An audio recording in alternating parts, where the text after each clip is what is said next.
하나님의 말씀 보겠습니다. 하나님의 말씀은 다니엘서 2장 25절에서 49절 말씀, 구약성경 1234쪽에 있습니다. 다니엘서 2장 25절에서 마지막 49절까지의 말씀을 교독을 합니다. 구약성경 1234쪽입니다. 25절의 말씀을 제가 먼저 공독해 올립니다. 이에 아리옥이 다니엘을 데리고 급히 왕 앞에 들어가서 아뢰되 내가 사로잡혀온 유다 자손 중에서 한 사람을 찾아내었나이다. 그가 그 해석을 왕께 알려드리리이다 하니라. 왕이 대답하여 벨두사살이라의 말 다니엘에게 내가 꿈과 그 해석을 내가 너희에게 알게 하겠느냐 하니 다니엘이 왕 앞에 대답하여 이르되 왕이 물으신 바 은밀한 것은 지혜자나 술객이나 박수나 점쟁이가 능히 왕님께 보일 수 없으되 오직 은밀한 것을 나타내실 이는 하늘에 계신 하나님이시라. 그가 느부갓네살 왕에게 후일의 되기를 알게 하셨나이다. 왕의 꿈 곧 왕이 침상에서 머릿속으로 받은 환상은 이러하니라. 왕이여 왕이 침상에서 장래 일을 생각하실 때에 은밀한 것을 나타내시는 이가 장래 일을 왕에게 알게 하셨사오며 내게 이 은밀한 것을 나타내시는 내 지혜가 모든 사람보다 같기 때문이 아니라 오직 그 해석을 왕에게 알려서 왕이 마음으로 생각하던 것을 왕에게 알려주려 하심이니라. 왕이여 왕이 한 큰 신상을 보셨나이다. 그 신상이 왕의 앞에 섰는데 크고 광채가 매우 찬란하며 그 모양이 심히 두려우니 그 우상의 머리는 순금이요 가슴과 두 팔은 은이요 배와 두 다리는 도시요 그 종아리는 새요 그 발은 얼마는 새요 얼마는 진흙이었나이다. 또 왕이 보신즉 손대지 아니한 돌이 나와서 신상의 새와 진흙의 발에 쳐서 부서뜨리네. 그때 새와 진흙과 녹과 은과 금이 다 부서져 여름 타작마당에 겨같이 되어 바람에 불려간 곳이 없었고 우상을 친 돌은 태산을 이루어 온 세계에 가득하였나이다. 그 꿈이 이러한즉 내가 이제 그 해석을 왕 앞에 아뢰리이다. 왕이여 왕은 여러 왕들 중에 왕이시라. 하늘의 하나님이 나라와 권세와 능력과 영광을 왕에게 주셨고 사람들과 들짐승과 공중의 새들 어느 곳에 있는 것을 막론하고 그것들을 왕의 손에 넘기사 다스리게 하셨으니 왕은 곧 그 금머리이다. 왕을 뒤이어 왕보다 못한 다른 나라가 일어날 것이요 셋째로 또 녹같은 나라가 일어나서 온 세계를 다스릴 것이며 넷째 나라는 강하니까 새 같으니 새는 모든 물건을 부서뜨리고 이기는 것이라. 새가 모든 것을 부수는 것 같이 그 나라가 문 나라를 부서뜨리고 찢을 것이며 왕께서 그 발과 발가락에 얼마는 투기장이의 진흙이요 얼마는 쇠인 것을 보셨은즉 그 나라가 나누일 것이며 왕께서 쇠와 진흙이 섞인 것을 보셨은즉 그 나라가 쇠 같은 든든함이 있을 것이나 그 발가락이 얼마나 세요 얼마나 진흙이지 그 나라가 얼마나 든든하고 얼마나 부서질 만한 것이며 왕께서 쇠와 진흙이 섞인 것을 보셨은즉 그들이 다른 민족과 서로 섞일 것이나 그들이 피차에 합하지 아니함이 쇠와 진흙이 합하지 않음과 같으리이다. 이 여호와의 시대에 하나님이 한 나라를 세우시니 이것은 영원히 망하지도 아니할 것이요 그 국권이 다른 백성에게로 돌아가지도 아니할 것이요 도리어 이 모든 나라를 쳐서 멸망시키고 영원히 설 것이라. 손대지 아니한 돌이 산에서 나와서 새와 녹과 진흙과 은과 금을 부서뜨린 것을 왕께서 보신 것은 크신 하나님이 장래일을 왕께 알게 하신 것이라. 이 꿈은 참되고 이 해석은 확실하니이다 하니 이에 느부갓네살 왕이 엎드려 다니엘에게 절하고 명하여 예물과 영통을 그에게 주게 하리라. 왕이 대답하여 다니엘에게 이르되 너희 하나님은 참으로 모든 신들의 신이시요 모든 왕의 주제로시다. 내가 능히 이 은밀한 것을 나타내었으니 내 하나님은 또 은밀한 것을 나타내시는 이시로다. 왕이 이에 다니엘을 높여 귀한 선물을 많이 주며 그를 세워 바벨론 온 지방을 다스리게 하며 또 바벨론 모든 지혜자의 어른을 삼았으며 마지막 절을 같이 읽습니다. 왕이 또 다니엘의 요구대로 사드락과 메삭과 아벳느고를 세워 바벨론 지방의 일을 다스리게 하겠고 다니엘은 왕궁에 있었더라. 아멘. 오늘 말씀은 바벨론 왕이었던 느부갓네살이 꿈을 꾸고 나서 그 꿈에 대한 해석을 자기 나라 박사와 술객들에게 물어봅니다. 그 꿈이 느부갓네살 왕을 상당히 괴롭혔던 모양입니다. 그 꿈을 언제 꾸었냐 하면 자기가 왕으로서 올라가서 2년째 되던 해에 꾸었다라고 성경은 기록하고 있습니다. 2장 1절에 보면 느부갓네살 왕이 다스린 지 2년째 되는 해에 느부갓네살이 한 꿈을 꾸었는데 그 꿈 때문에 번민하여서 나라의 여러 박수, 그러니까 무당들이죠. 그리고 술객, 그리고 박사들, 하여튼 나라에서 똑똑하다, 또 뭐 장래일, 우상에 대해서 잘한다, 뭐 이런 사람들은 다 모아가지고 명령을 내립니다. 내 꿈을 해석하라. 그런데 문제는 뭐가 문제였냐면 자기가 꿈을 기억하지 못하는 것인지 아니면 말해주기 싫은 것인지 몰라도 자기가 무슨 꿈을 꾸었는지 말하지도 않고 내가 꿈이 무엇인지 말하고 그 꿈을 해석하라고 하니까 박사와 술객들과 이제 꿈을 해석하는 자들, 이 사람들이 다 모여서 어안이 벙벙한 겁니다. 아니 꿈을 말해줘야지 꿈을 해석할 건데 꿈을 말해주지도 않고 도대체 내가 무슨 꿈을 꾸었는지 맞추고 그 꿈을 너희가 해석하라 라고 하니까 이 사람들은 어안이 벙벙한 것이죠.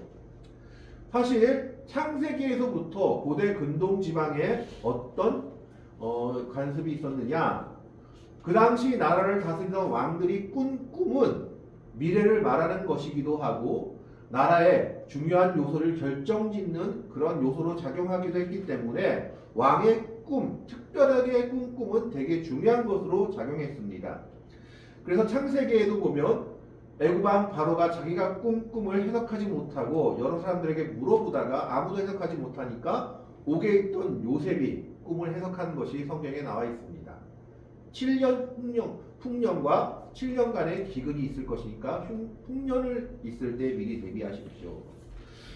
그렇기 때문에 고대 근동지방이나 메소포타미아 왕들은 자신이 꾼 꿈을 다른 사람에게 말해주는 것을 꺼렸다고 합니다. 혹시나 이 꿈을 가지고 다른 사람들이 해석을 해가지고 나한테 모반을 하거나 잘못된 일을 하거나 나한테 손해를 끼칠까봐 자기가 꾼 꿈을 잘 말하지 않았던 그런 관례가 있었다라고 합니다.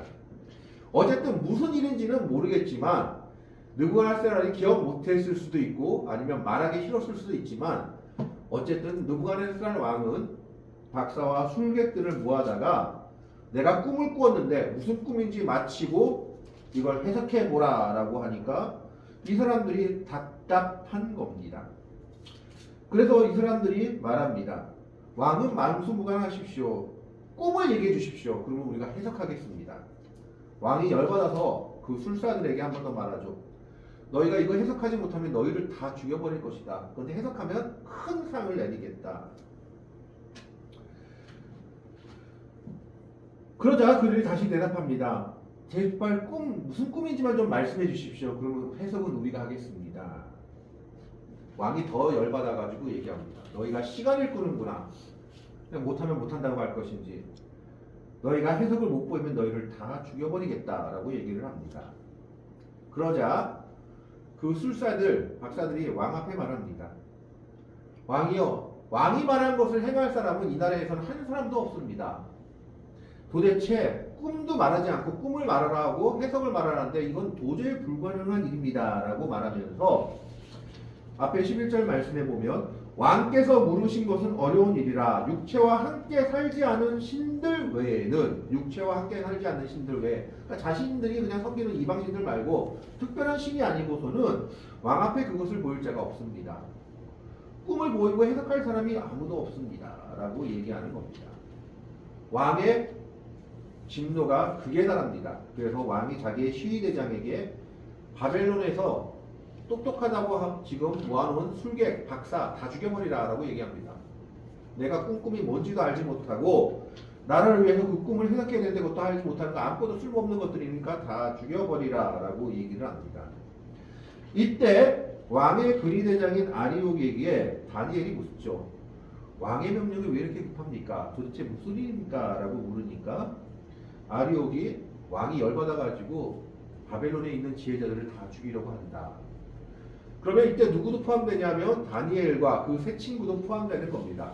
그 1장에서 보면 다니엘과 그 친구들도 그 나라의 여러 가지 일을 배우고 그 앞으로 알기 위해서 박사에 속했기 때문에 그들도 죽는 거죠. 그래서 다니엘이 아리옥한테 한 가지 부탁을 합니다. 왕께 말 좀 잘해달라. 시간만 좀 주면 내가 왕이 명령한 것을 행하겠습니다. 그리고 나서 다니엘은 자기가 집으로 돌아와서 친구들을 모읍니다. 성경에 사드락 메삭 아벤느고로 되어 있고 또 히브리 이름으로는 뭐라고 되어 있냐면 하나냐와 미사엘과 아사랴 이 세 사람을 모이고 큰일 났다. 이것 때문에 이제 우리가 죽게 되었는데 방법은 딱 하나다. 하나님께 기도하자. 그러면 하나님이 이 기도를 들어주실 것이다. 그래서 같이 합심 기도를 합니다. 그렇게 기도했을 때 하나님께서 그 은밀한 것을 다니엘에게 밤에 환상으로 보여주십니다. 이때 다니엘은 하나님을 찬양하며 바벨 왕의 근위대장에게 나를 왕께 데려가라 라고 얘기를 합니다. 그리고 나서 말하는 것이 바로 오늘 25절의 내용입니다. 25절의 내용인데 이제 보면 아리옥이 다니엘을 데리고 급히 왕 앞에 들어가서 아뢰되 내가 사로잡혀온 유다 자손 중에서 한 사람을 찾아내었나이다.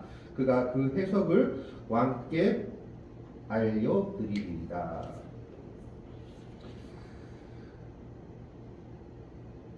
느부갓네살은 기대하면서 물어봅니다.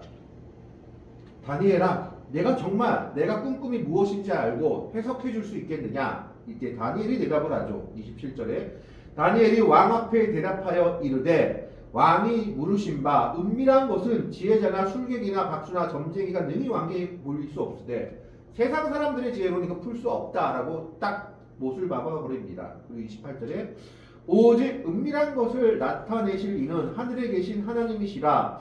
그가 느부갓네살 왕에게 후에 될 일을 알게 하셨나이다. 왕의 꿈, 곧 왕의 침상에서 머릿속으로 받은 환상은 이러하니이다. 하나님만이 이걸 할 수 있습니다. 라고 얘기하면서 뭐라고 얘기하냐면 두 가지로 얘기합니다. 왕의 꿈, 근데 그 꿈이 어떤 꿈이냐? 왕이 침상에서 머릿속으로 받은 환상. 그러니까 이게 꿈이기도 하고 약간 아리송하게 안 자고 있는데 환상적으로 보이는 것 같기도 합니다. 근데 언제 그랬느냐? 29절에 보시면 왕이 침상에서 장래 일을 생각하실 때에 은밀한 것을 나타내시는 이가 장래 일을 왕에게 알게 하셨사오며. 그 당시 느부갓네살 왕은 고대 근동 지방을 다 통합하던 왕이었습니다. 아수르를 다 이겨버리고 지금으로 보면 세계 제국을 건설한 왕이었죠. 그런 왕임에도 불구하고 그 왕의 마음속에는 미래에 대한 불안이 있었던 겁니다. 이 제국이 온전할까? 계속 갈 수 있을까? 그리고 계속 내가 이길 수 있을까? 이런 걱정들이 있었던 것 같습니다. 그래서 장래 일을 걱정하고 있었던 것으로 보입니다. 왕이 오른 지 2년밖에 안 됐을 때 참으로 세계의 왕이면 아무 걱정 근심 없을 것 같지만 그는 그것이 걱정 근심이 되어서 2년째 됐을 때 침상에서 장래 일을 생각할 때 하나님께서 장래 일을 그에게 꿈으로 환상으로 보여주신 겁니다. 우리는 여기서 한 가지 깨닫게 되는 것이 있습니다. 세계에서 아무리 많은 지위와 또 재물과 권력을 가졌더라도 미래에 대한 불안은 지울 수 없다라는 겁니다.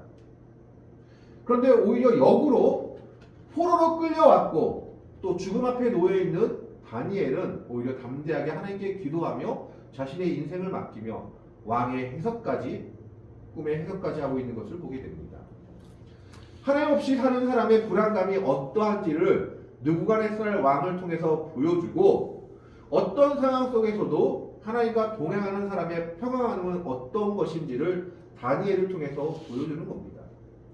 세상의 모든 권세와 그리고 보화와 재물과 권력을 다 가졌음에도 불구하고 느부갓네살 왕은 자기가 꾼 꿈에 대해서 번민하며 제대로 잠을 자지도 못하고 생활을 하지도 못할 정도로 시달리고 있는 것을 성경은 말하고 있습니다.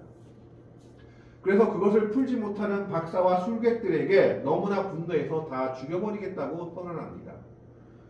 그러나 그런 가운데도 오히려 평안함을 가지고 다니엘은 그 세 친구와 함께 하나님께 기도하며 하나님의 응답을 받으며 왕 앞에 선 겁니다.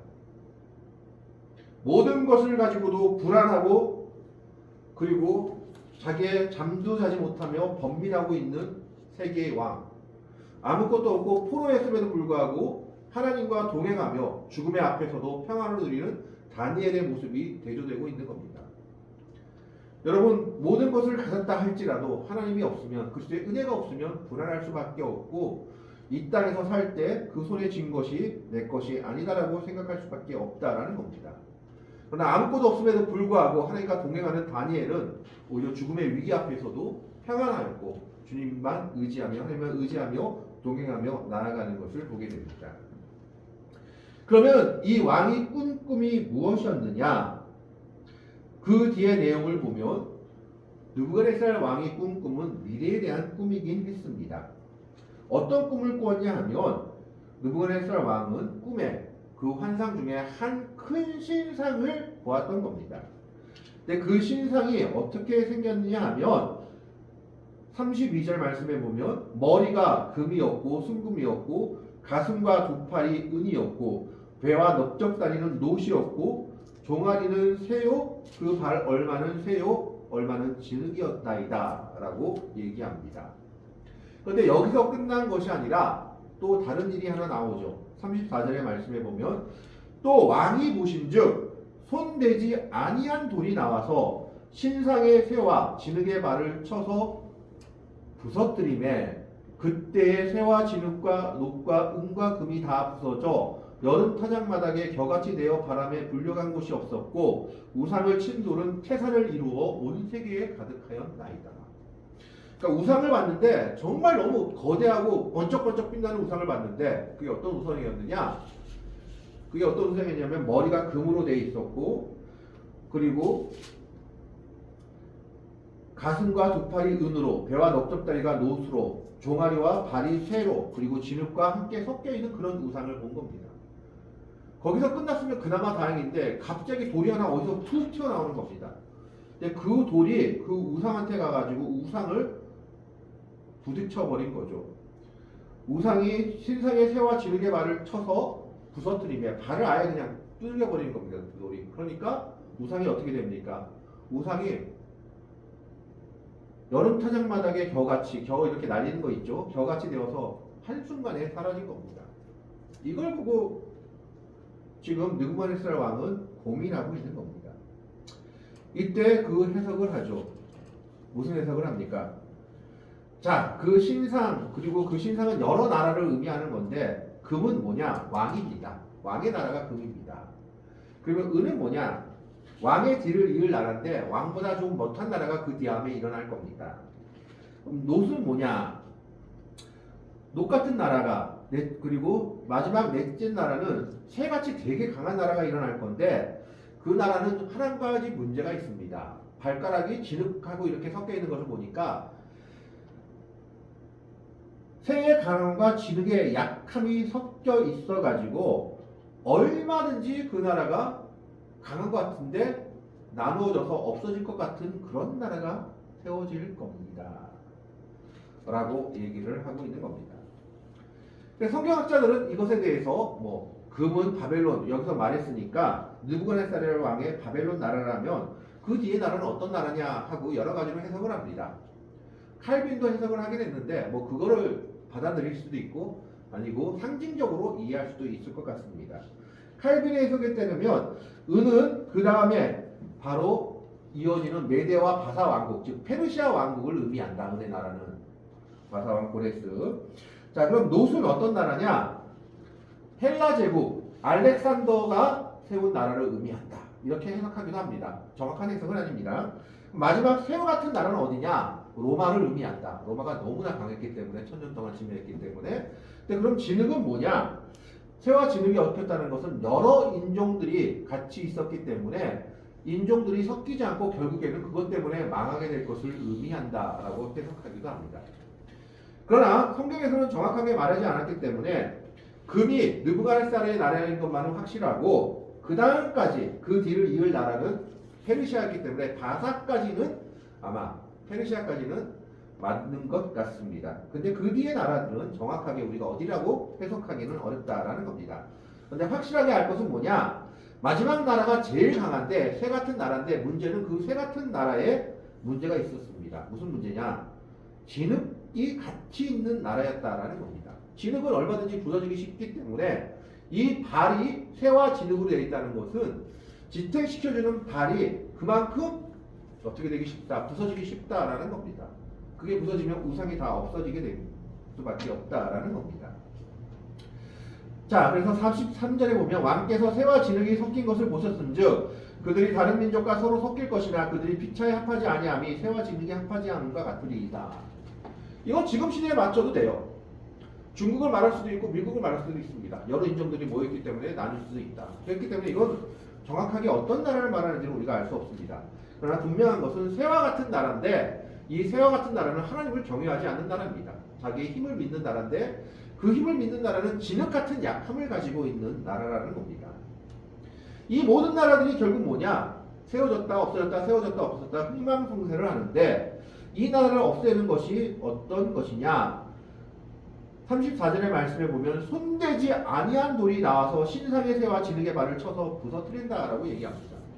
손대지 아니한 돌이라는 건 뭐냐 하면 하나님께서 이스라엘 백성들이 가나안 땅에 들어갈 때 너희는 제단을 쌓으려면 하나님 앞에 번제나 뭐 이렇게 화목제나 제사를 드릴 제단을 쌓으려면은 절대로 철강기를 사용하지 말고 그냥 있는 그대로의 돌을 가져와서 제단을 쌓으라고 얘기합니다.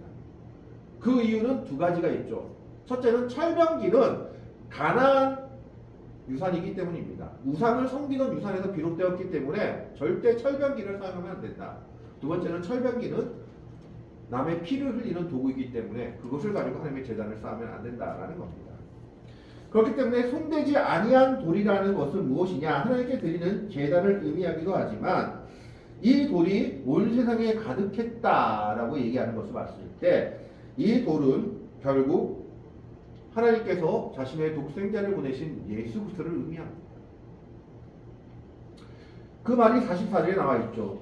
이 여러 왕들의 시대에 하늘의 하나님이 한 나라를 세우시리니 이것은 영원히 망하지도 아니할 것이요 그 국권이 다른 백성에게로 돌아가지 또 아니할 것이요 도리어 이 모든 나라를 쳐서 멸망시키고 영원히 설 것이라. 45절 말씀에 보면 손대지 아니한 돌이 산에서 나와서 새와 녹과 진흙과 은과금을 부서뜨린 것을 왕께서 보신 것은 그 크신 하나님이 장래일을 왕께 알게 하신 것이라. 이 꿈은 참되고 이 해석은 확실하니이다.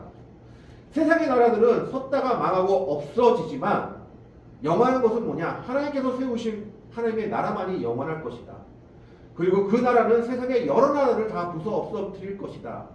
세상의 나라들은 힘과 그리고 무자비함으로 나라를 세우고 억압하고 다스리는 것이라면 손대지 아니한 돌, 오로지 하나님의 방법으로 세워진 나라는 영원하지만 그것은 예수 그리스도의 나라, 오히려 세상의 법칙과는 다른 섬김으로 사랑으로 세워지는 나라임을 얘기하고 있는 겁니다. 그 나라만이 영원하다라는 겁니다. 새와 같은 나라라 할지라도 그 새와 같은 나라 속에 진흙이 있었기 때문에 얼마든지 멸망한 요소가 있고 그 새와 같은 나라는 결국 진흙의 요소 때문에 멸망할 것이다 라고 얘기하고 있는 겁니다. 이 땅에서 아무리 강한 나라가 나온다 할지라도 세상을 다 점령하는 나라가 나온다 할지라도 그 나라는 결국은 사라질 수밖에 없는 나라라는 것을 하나님은 느부갓네살의 꿈을 통해서 보여주고 있습니다. 그러면 영원한 나라는 어느 나라냐? 손대지 아니한 돌, 예수 그리스도 모퉁이 돌을 대신 예수 그리스도께서 세우신 그 나라만이 영원하고 그리고 세상의 그 모든 권세를 깨뜨릴 수 있다라고 말하고 있는 겁니다. 느부갓네살의 꿈을 통해서 우리에게 말씀하고 있는 건 하나입니다.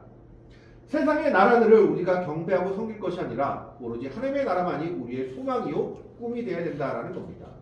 세상의 모든 나라들은 결국 세워지고 없어지고 사라질 나라이기 때문입니다. 느부갓네살은 이 해석을 듣자마자 너무 시원해서 심지어 자신이 포로를 잡아온 다니엘에게 절합니다. 그리고 큰 예물을 주고 다니엘을 가장 높은 자리에 올려버립니다. 너무나 똑똑했기 때문에. 그리고 다니엘이 요구한 대로 자신의 친구들을 지방을 다스리는 관리로 세워주고 있습니다. 하나님이 주신 지혜는 세상의 지혜를 이깁니다. 세상의 지혜는 결국 하나님이 주신 지혜를 이겨버릴 수 없다는 것을 오늘 본문 말씀을 통해서 이야기하고 있는 겁니다. 그리고 느부갓네살의 꿈을 통하여 하나님께서 우리에게 말씀하고 있는 것은 우리가 가지고 있는 영원한 소망은 예수 그리스도가 세우실 하나님의 나라밖에 없다라는 겁니다. 세상의 나라나 세상의 권세나 세상의 힘은 우리의 소망이 될 수 없다라는 것입니다. 그것은 세워졌다가 사라지고 없어질 것이기 때문입니다. 새와 같은 강함을 가지고 있을지라도 그것은 진흙이 섞여 있는 강함이요 결국은 나누어지고 없어질 나라라는 것을 느부갓네살의 꿈을 통해서 얘기합니다. 오늘 우리는 이 말씀을 기억하면서 오직 하나님의 나라만이 우리의 소망임을 기억하면서 살아갈 수 있길 바랍니다. 세상의 나라나 세상의 권세나 세상의 강함이 믿는 자들이 소망이 아니라 손대지 아니한 돌 예수 그리스도만이 우리의 소망이요 그 나라만이 영원한 나라요 영원한 하나님의 나라요 우리의 꿈과 소망이 될 것임을 말씀하고 있는 겁니다. 금과 같은 나라, 은과 같은 나라, 녹과 같은 나라, 새와 같은 나라들은 이 땅에서 자기의 힘을 뽐내며 세움을 받을지 몰라도 결국은 없어지고 사라지고 흔적도 남지 않을 것이라는 것을 느부갓네살의 꿈을 통해서 이야기하고 있습니다.